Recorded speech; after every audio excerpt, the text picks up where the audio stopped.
Good afternoon, ladies and gentlemen. A warm welcome to all of you. It has been a real pleasure for the Bank of Italy to host the Governing Council of the European Central Bank in Florence over the past 2 days, in a friendly and cooperative atmosphere as usual. As you know, the ECB Governing Council meets once a year outside Frankfurt as part of its tradition of strengthening ties with euro area countries and highlighting the truly European nature of our institution. After Rome, Venice and Naples, this is the 4th time Italy has the pleasure of organizing the meeting of the Governing Council. Over to you, Wolfgang. Thank you, Governor Panetta. And there's also on stage President Lagarde and Vice President de Guindos. And my name is Wolfgang Preußel. We have participants online, so if somebody takes the question via video, I ask you to turn on the camera and the microphones. And with that, I hand over to President Lagarde, please. Grazie mille. Thank you, Wolfgang. Good afternoon to all of you. The Vice President and I welcome you to our press conference. I would like to thank Governor Panetta for the kind hospitality he offered and express our special gratitude to all his staff for the excellent organization of today's meeting of the Governing Council. The Governing Council today decided to keep the 3 key ECB interest rates unchanged. Inflation remains close to our 2% medium-term target, and our assessment of the inflation outlook is broadly unchanged. The economy has continued to grow despite the challenging global environment. The robust labor market, solid private sector balance sheets, and our past interest rate cuts remain important sources of resilience. However, the outlook is still uncertain, owing particularly to ongoing global trade disputes and geopolitical tensions. We are determined to ensure that inflation stabilizes at our 2% target in the medium term.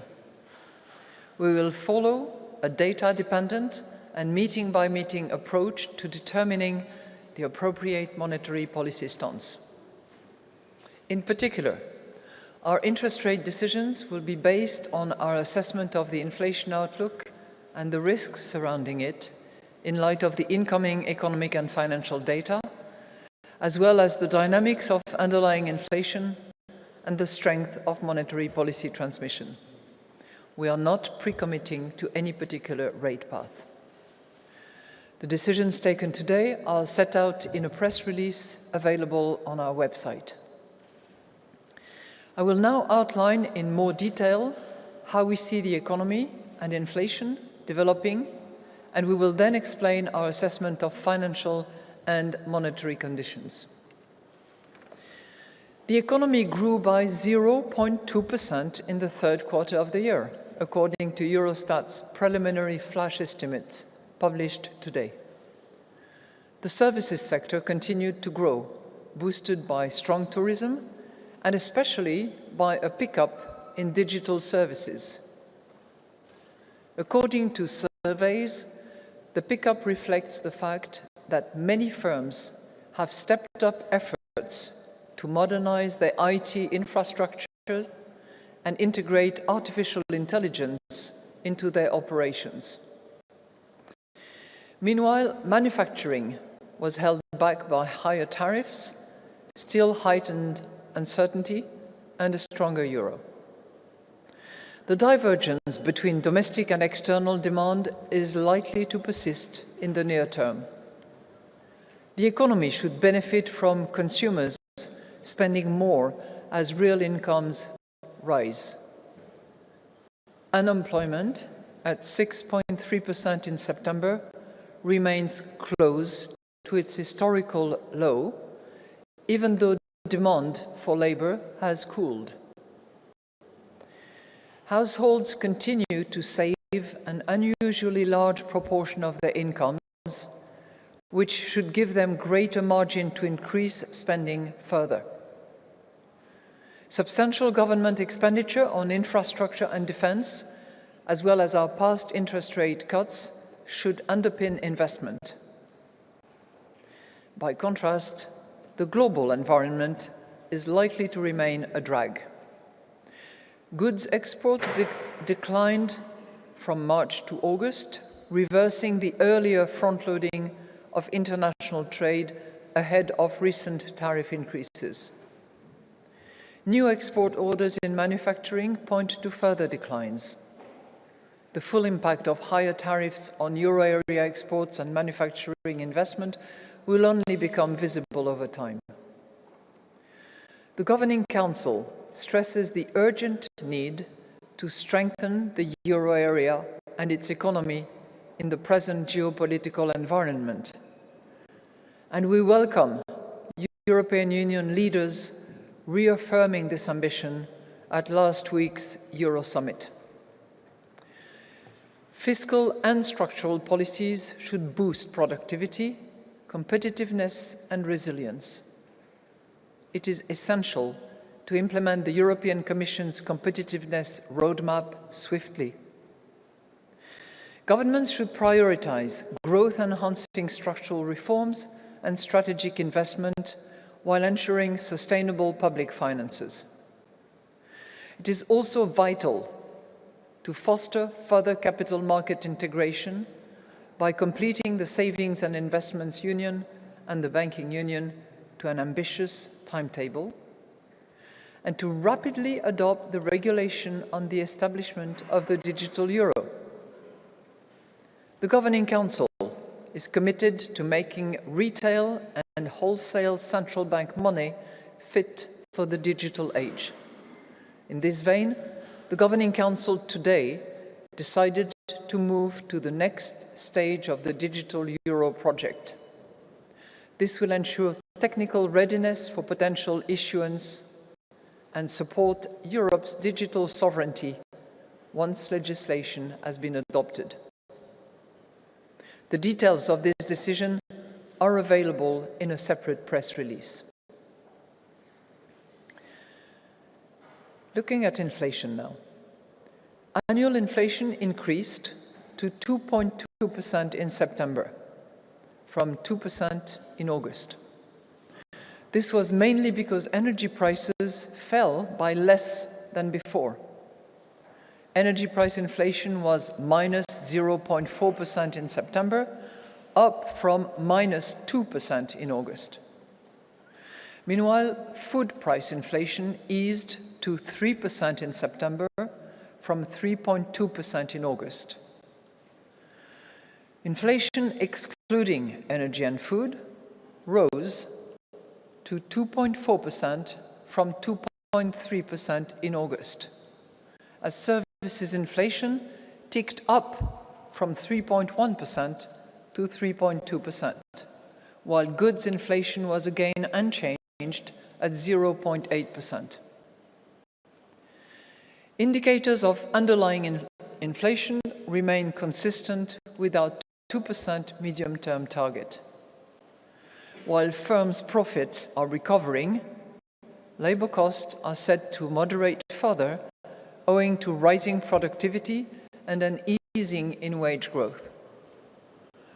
Forward-looking indicators, such as the ECB's wage tracker and surveys on wage expectations, point to slower wage growth over the remainder of the year and the first half of 2026. Most measures of longer-term inflation expectations continue to stand at around 2%, supporting the stabilization of inflation around our target. Looking at risks now.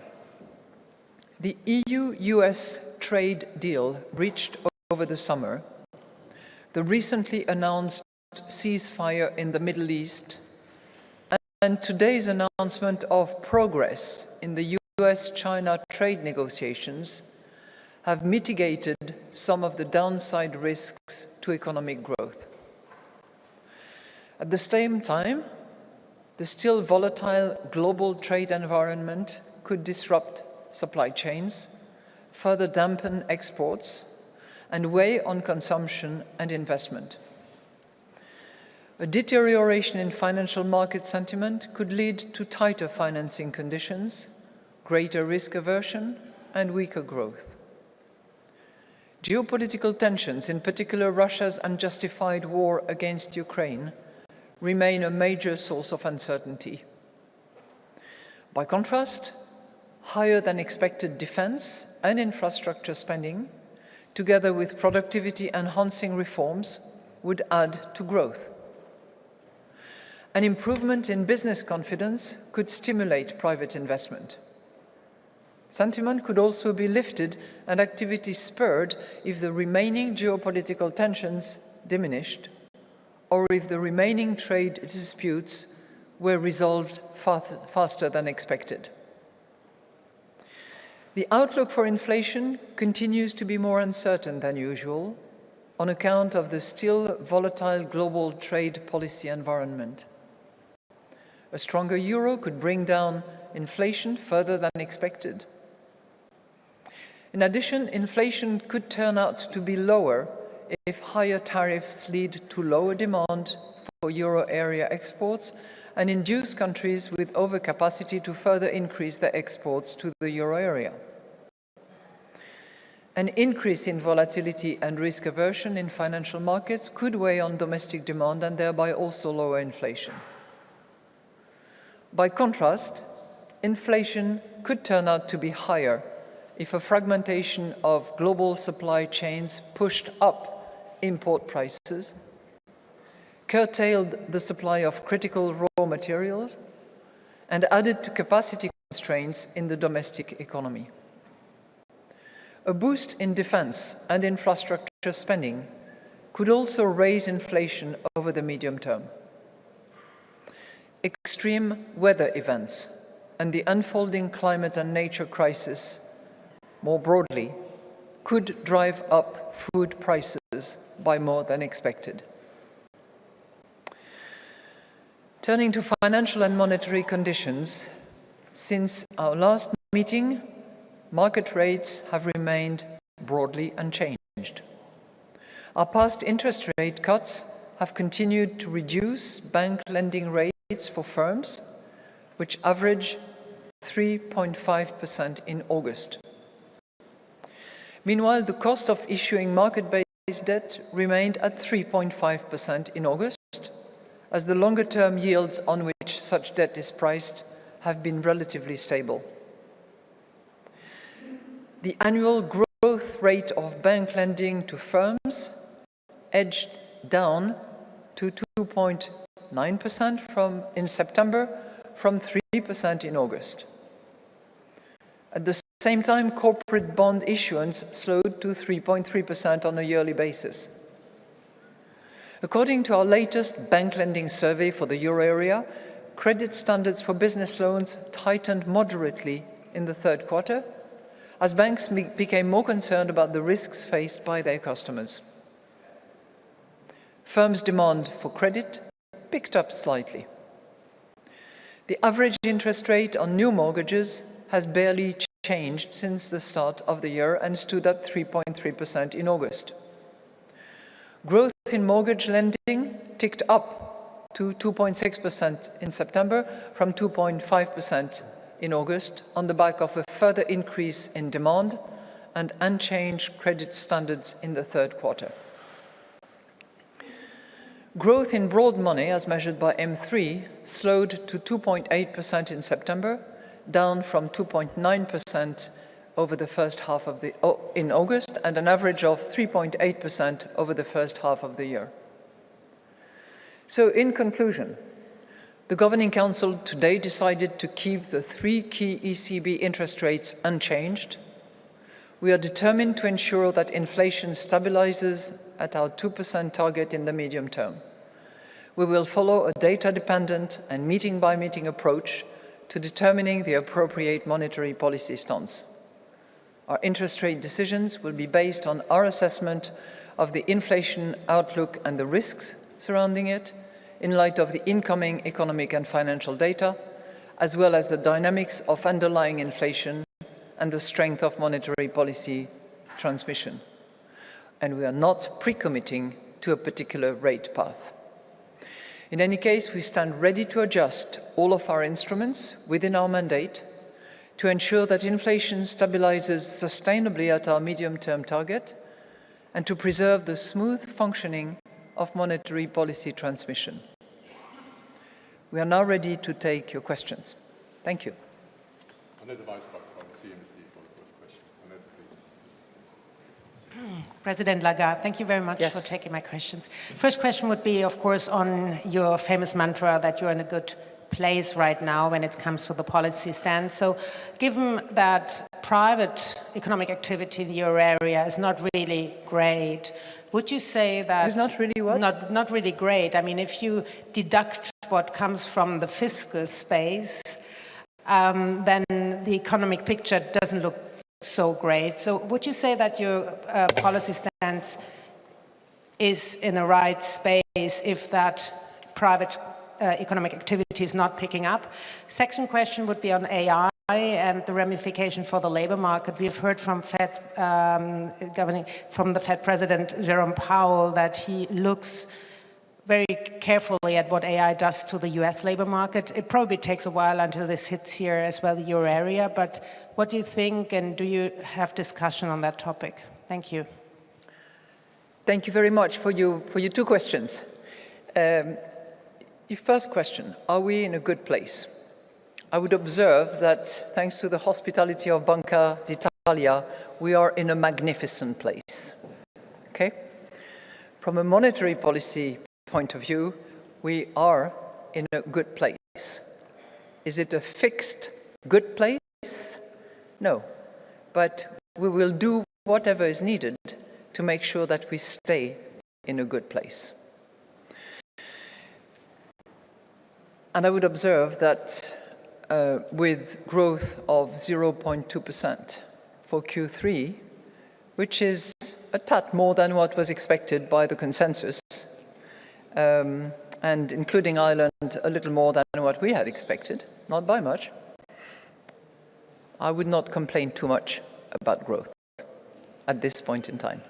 We can do better. We hope it's better. I observe that there is quite a bit of investment underlying this number, certainly in respect of France, which publishes breakdown. So turning to your other question, which has to do with artificial intelligence, what we are hearing from the corporate telephone surveys in particular that we conduct on a regular basis is that corporates is really moving ahead with investment. And the transition to a more digital world is obviously on their mind, and it's also drawing on the investment that they are committing now. So this is a process, and the impact it will have on labor will probably take time, and we will be very attentive to those developments. There will be job creation, there will be job destruction.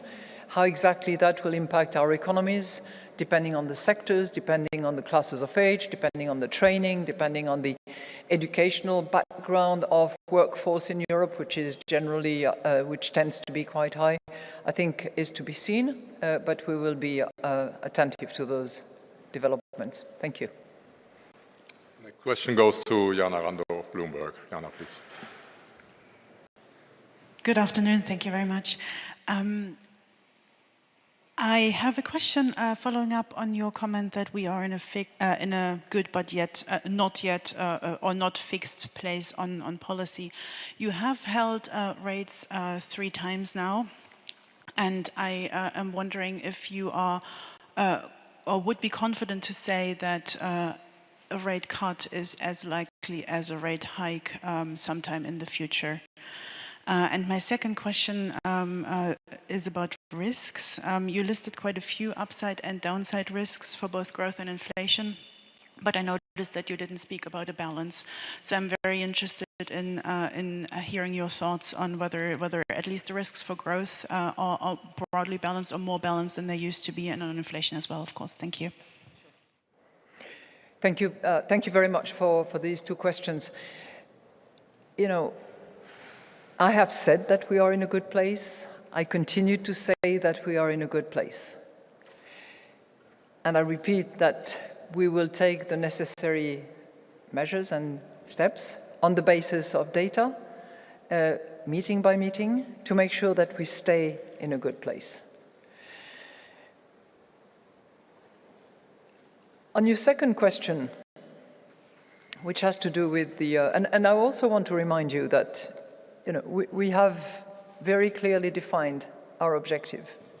And that objective is, because you asked me the question about symmetry, our target is symmetric 2% medium term. And we will abide by that objective that we have discussed extensively in 21, reiterated in our 21 strategy review, and reiterated again in 25 when we took stock of our strategy implementation and the stock-taking exercise.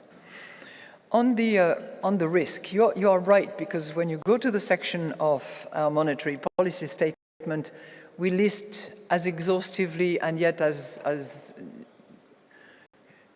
principally as is possible the number of risks on the downside and on the upside. But what is a little bit different this time around is that our paragraph on risk assessment begins with indicating some of the risks which have faded or have been alleviated in the last few weeks. And it starts with, and the impact that it has had in particular. So we start with the EU-US trade deal reached over the summer. We follow with the recently announced ceasefire in the Middle East, and we continue with the announcement today, this morning actually, of progress in the US-China trade negotiations. And we continue with these components have mitigated some of the downside risk to economic growth. So if you remember last time in September, I said that the risk to growth was more balanced and the range had narrowed. I think this time around we acknowledge that some of the downside risks to growth have abated, and we specifically mentioned these three. I would not necessarily draw the same conclusion for inflation. I think on that front it's a more balanced picture that we paint, and we go through the upside and the downside risk to inflation, and I would suggest that we remain attentive to the occurrence or the risk of occurrence of any of these risks that can weigh on our inflation. Thank you. And the next question goes to Francesco Canepa of Reuters. Francesco, please. So I'm just following up on Jana's question. So what you just said about downside risks to growth abating would suggest that perhaps there was a discussion about changing the balance of risk to say that the risks have perhaps turned to the upside. Was there any such discussion, and why did you not kind of follow through on what you just said in terms of the downside risks to growth abating, or some of them at least? Well, the second question perhaps to Governor Panetta about Italian banks.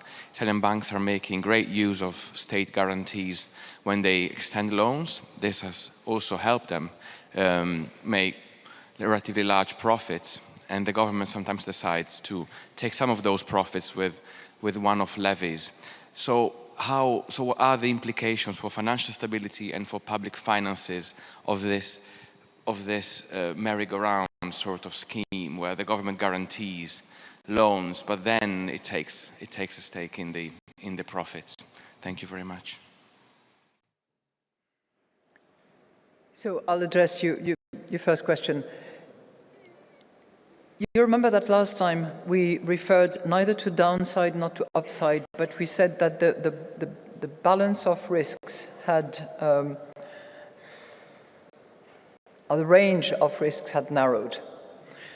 And, you know, once you've said that and you said that it is more balanced than it was, you cannot repeat ad nauseum that it is more balanced and more balanced each and every time, which is the reason why we chose to list specifically risk to the downside, risk to the upside, and we acknowledge in the first part of that risk section concerning activity that some of the downside risks that we had with us for quite a while had abated.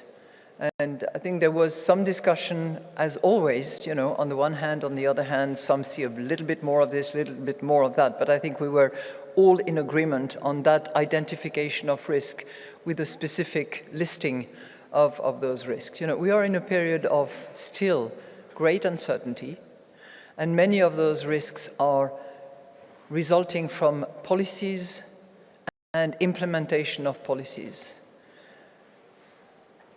So I think that's the best that I can give you in terms of explaining to you why we do not draw a line on, you know, it is one way or the other, and prefer to list those risks carefully. Thank you for your questions. You are absolutely right. Italian banks are highly profitable. Their profitability conditions have improved significantly in the last few years, and this was due to many factors. I would say that the main one is the restructuring of the banking system, which took place over the last 10 years after the financial crisis. You know that Italy went through a complicated period in the mid-2010s, but the banks that resulted from that phase are highly profitable, much more capitalized, and much more efficient. So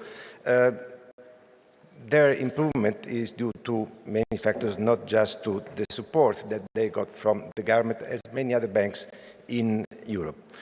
On the impact, no, it will not have any financial stability implications. We will not have financial instability because of the tax. The banks are highly profitable, and the tax is a limited percentage of their profits. On the specific characteristics of the tax, I will comment when I will see the final text of the legislation. And now a question to Filippo Santelli of La Repubblica here in the second row. Thanks for taking my question. I have two questions on the digital euro. The first to President Lagarde. One of the objections of the criticism towards the project, which by the way was raised also by the rapporteur of the regulation in the European Parliament, is that the digital euro is a solution in search of a problem. And its objective might be better realized through market-led solution and maybe helped by a smarter regulation. How do you respond to that criticism? And the second one to Governor Panetta. Banks around Europe, including Italian banks, have warned about the costs of adopting the digital euro, even suggesting that their costs could be higher than ECB estimates, as it's sometimes the case with public infrastructures. Is the euro system considering option to lower those costs, and are you afraid banks might pass down those costs to the consumers? Thanks. Thank you very much for your question. You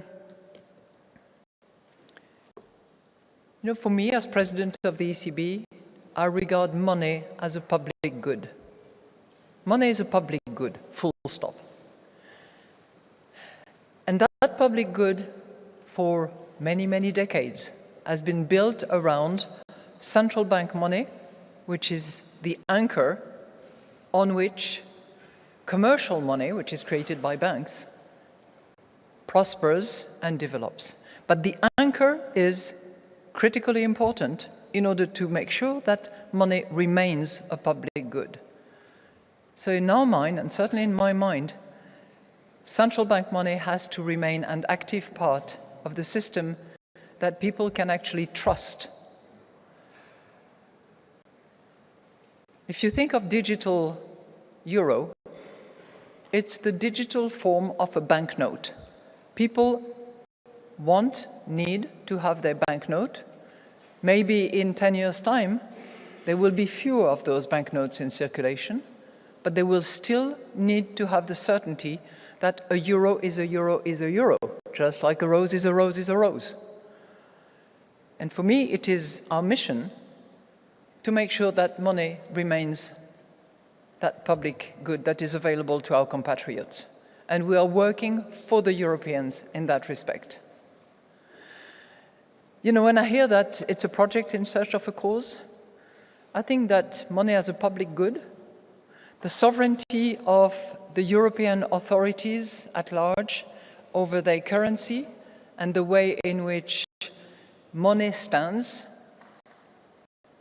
this is not a project in search of a cause. It embodies the capacity of Europe to defend itself and to transact with a currency that is its own. There are many other reasons why, you know, the digital euro is perfectly legitimate, valid, and will be cheaper, user-friendly, good for transaction throughout Europe and not just in various countries on a national basis. But the key points for me is money is a public good, central banks are the custodian of that public good, and central money issued by central banks has to have its digital form, because we're moving into a different era where not everybody will want necessarily to have banknotes. Thank you. Well, you did not ask me, but I will, before I answer your question, I want to say that I strongly agree with what the President just said. We need public money for the stability of the financial system. So the President is, as always, absolutely right. On the costs, I think it would be unwise to discuss costs before discussing the benefits. Currently, euro area banks only represent 1/3 of total activity on digital payments in the euro area. 2/3 of digital payments in the euro area are intermediated by non-European companies, both for digital payments at the point of sale and digital payments online. Now, the reason why this is so is that European Bank did not agree until now on ways to provide their services to the entire euro area. They don't have what is called in technical terms a rail, the infrastructure to provide, to offer their digital payment services to all European citizens.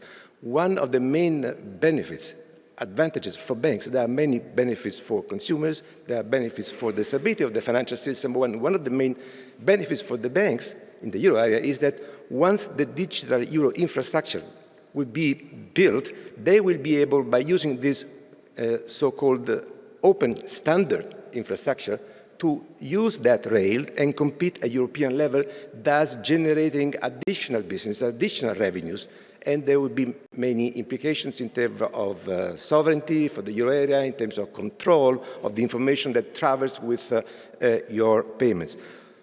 This is the first part of my comment. The second, the costs. Now, there are estimates on the cost of adoption, because the construction of the digital euro will be paid by the euro system. Okay?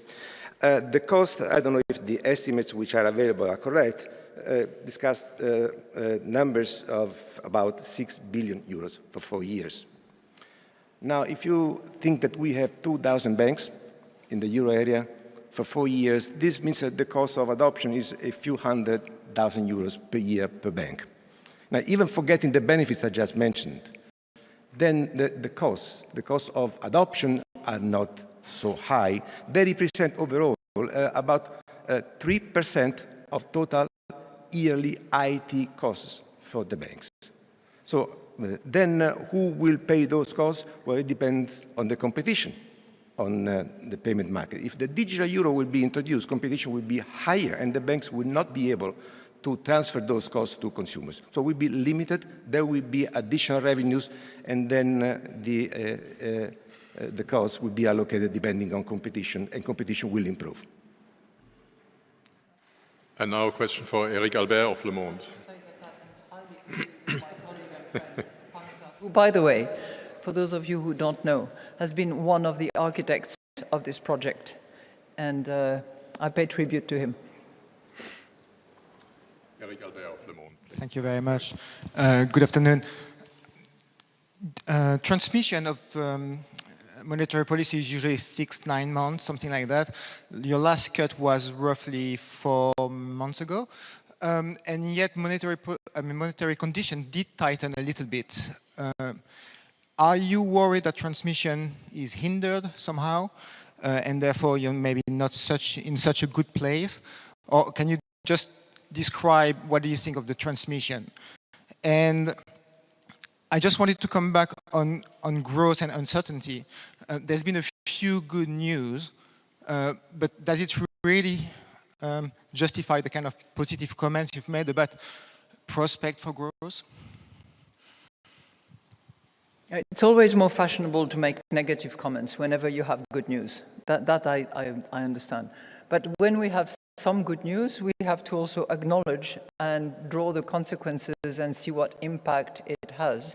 Because as I said repeatedly, and as we are determined, we are driven by data.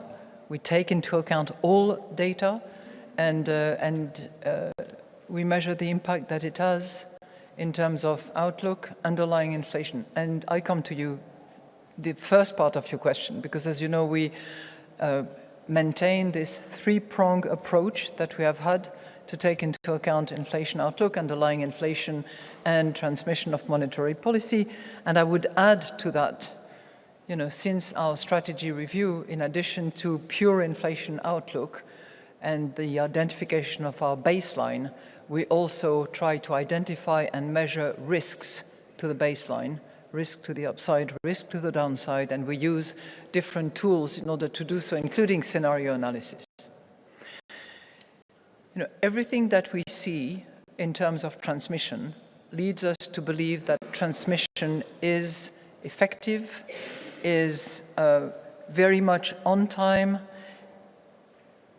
and the numbers that we see in terms of interest rates charged to corporates, interest rates charged to mortgages, lead us to believe that that transmission is not impaired at all, but is functioning well. We have seen two things in the bank lending survey. Two things. One is that there has been a slight tightening of the credit terms by the banks, which was unexpected, and that is, in our view and on the basis of their response to our survey, caused by the more attentive measurement of risk of their customers, particularly in the corporate sector. And the second, which is twofold, but it's in relation to households, that interest rates has not budged. It stays at 3.3%. And on the other hand, the volume of loan to households has itself increased. But again, we observe on the part of the banks, based on the bank lending surveys, a more cautious attitude probably in order to better measure the risks that they have. Thank you. Next question. Sorry, next question goes to Francesco Nifole of Milano Finanza. Francesco, please. Thank you. My first question is for President Lagarde. Could you elaborate a little bit more about the discussion in the Governing Council about inflation risks? Because in recent days, some members seemed more concerned about upside risk and other members seemed more concerned about downside risk. So what are the positions now? My second question is for Governor Panetta. What is your assessment on the Italian economy and public finances after the GDP data this morning that showed a stagnation in the third quarter? Thank you. So on our Governing Council discussion concerning risk to inflation, I'm happy to say that we discuss actively, very courteously, in a very friendly manner, and there are different positions and different views and different analysis, and it's often related to where you stand and your perception. So you have a distinction between those who have a more upbeat view and those who have a more downbeat view. You may categorize them as the hawks and the doves, and those categories do exist. But I'm happy to say that on the occasion of this meeting in Firenze, there was absolute unanimity on the part of all members of the Governing Council to arrive at the decision that I have mentioned earlier. Now, let me mention a few elements that we discussed or that we are attentive to. One risk that we have not yet seen materialize and could be a risk to the upside, so we will continue to be attentive to that, is the risk that would result from potential bottlenecks and disruption in the supply chain. We are still to understand exactly what the outcome of the discussions between the US authorities and the Chinese authorities will deliver in terms of rare earth in particular, which is, as you know, a very material segment of the supply chains in quite a few sectors, including the automotive sector, but the energy sector as well. It's not a big amount in terms of actual value, but it's critical at the juncture where it is situated in the production chain. But that risk has not yet materialized. So we shall see. We are in this sort of wait and watch or wait and see mode in relation to that specific risk. There are two other areas that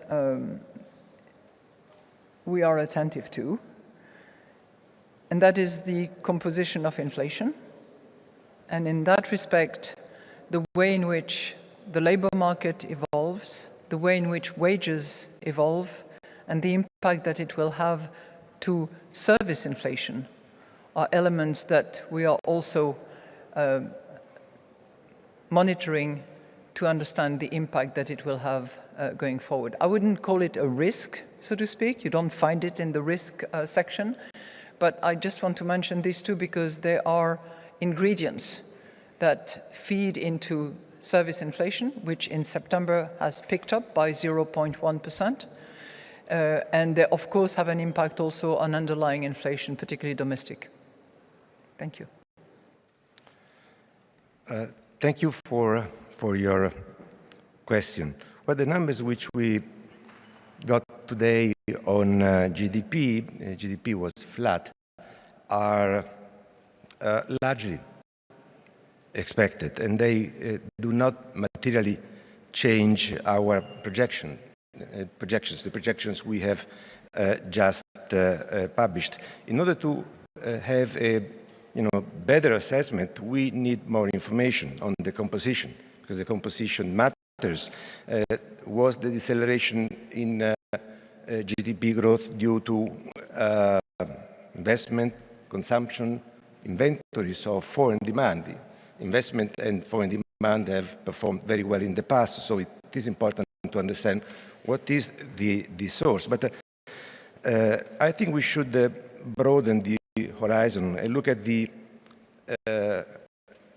conditions of the Italian economy from a broader perspective. In recent years, the Italian economy continued to grow, although at a moderate pace in spite of a number of shocks that have hit the Italian, like many other economies, the Italian economy and others.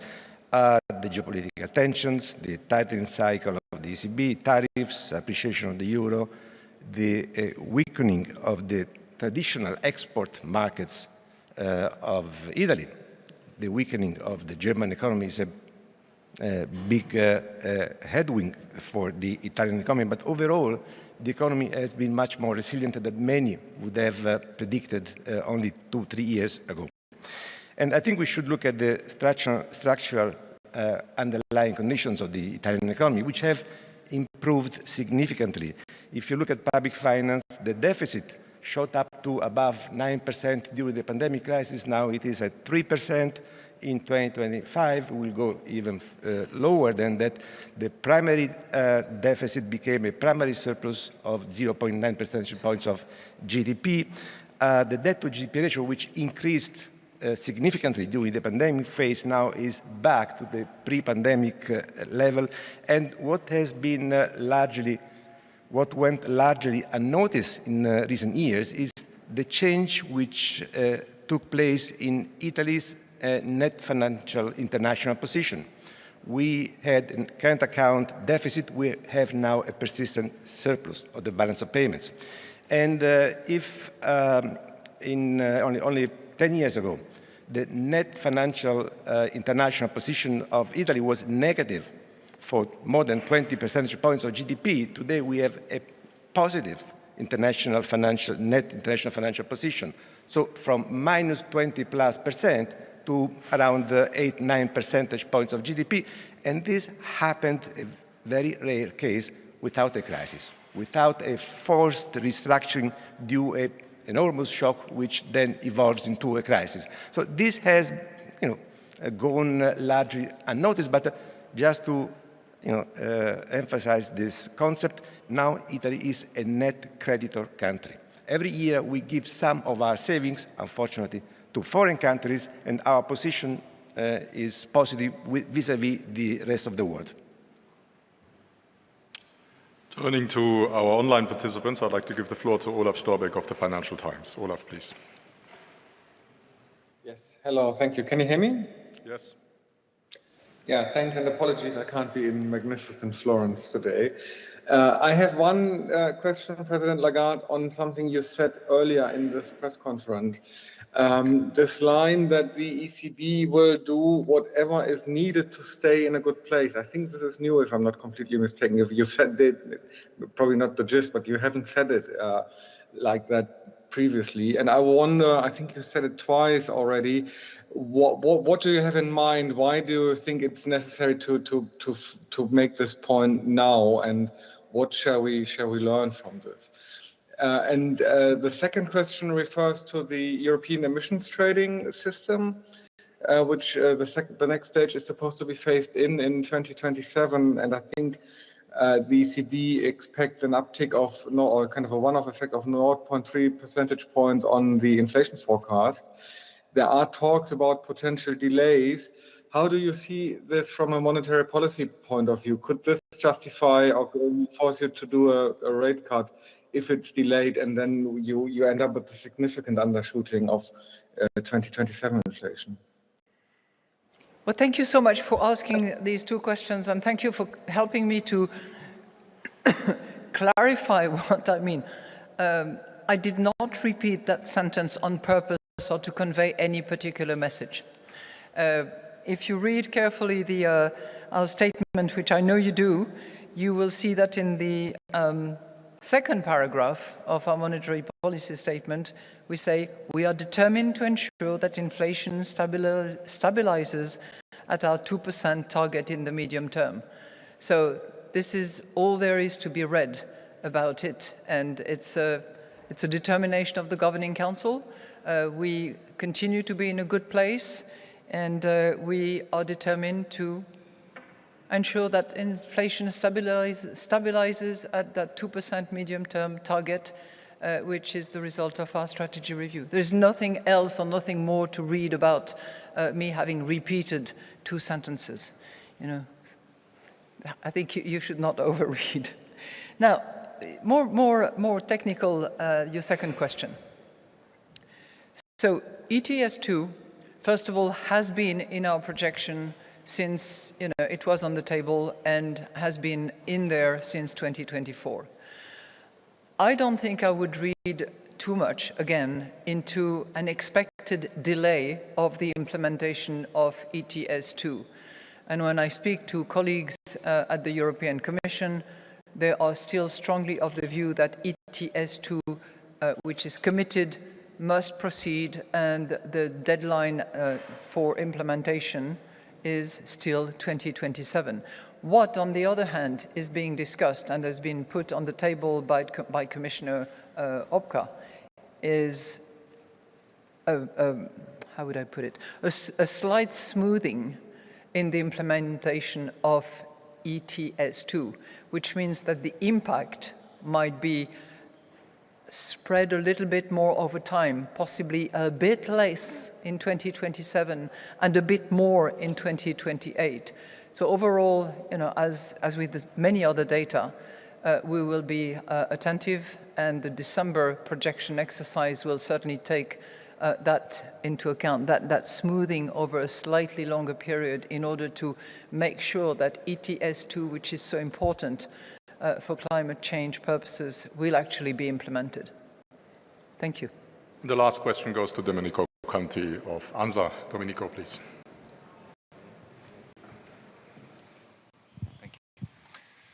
Madame Lagarde, good morning. My question goes back to money and payments, basically.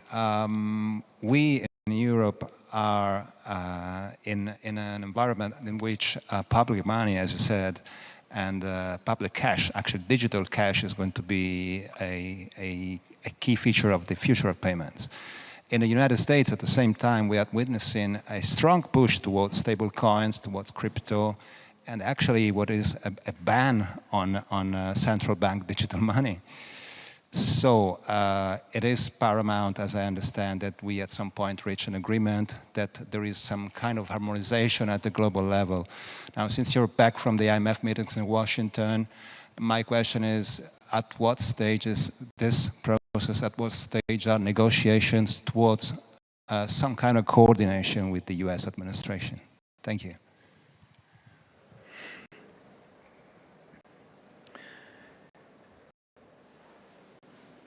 First of all, I would like to insist on the fact that we at the ECB in the Eurosystem are very attentive to innovation, and we are very supportive of innovation. The digital euro, the different options that we're exploring, the way in which we reach out to both suppliers, merchants, banks, which stand to benefit from this system, is a clear indication that we want innovation into money and into this public good for which we are responsible. So for those who would like to argue that we are trying to stifle innovation, terribly sorry, but no, this is you're knocking at the wrong door. Innovation is definitely part of us and part of the DNA of central bankers in Europe. Second, we are also attentive to the regulatory framework in which private forms of money, certain financial instruments that I would not call currencies, and I'm here referring to cryptos, equivalent of currencies as they present themselves, but which are private form of money, such as stable coins, are launched, are reserved against, are made secure. And that was under the MiCAR, which was the European regulation that was issued in order to establish the protection of consumers, enough financial stability, and rules by which some of those issuers were supervised. I observed, by the way, that in spite of the executive decision that was made back in January, the Genius Act, which was issued by Congress in the United States, is also attempting to put together a framework which has a lot of overlap with MiCAR. There are some discrepancies, and there are areas for which we have to be attentive not to create financial stability risk or arbitrage risks that would be detrimental to Europe. This is our job, and we will continue to do that job and to have a dialogue with the Commission, which is in charge of establishing the rules of the game, if you will.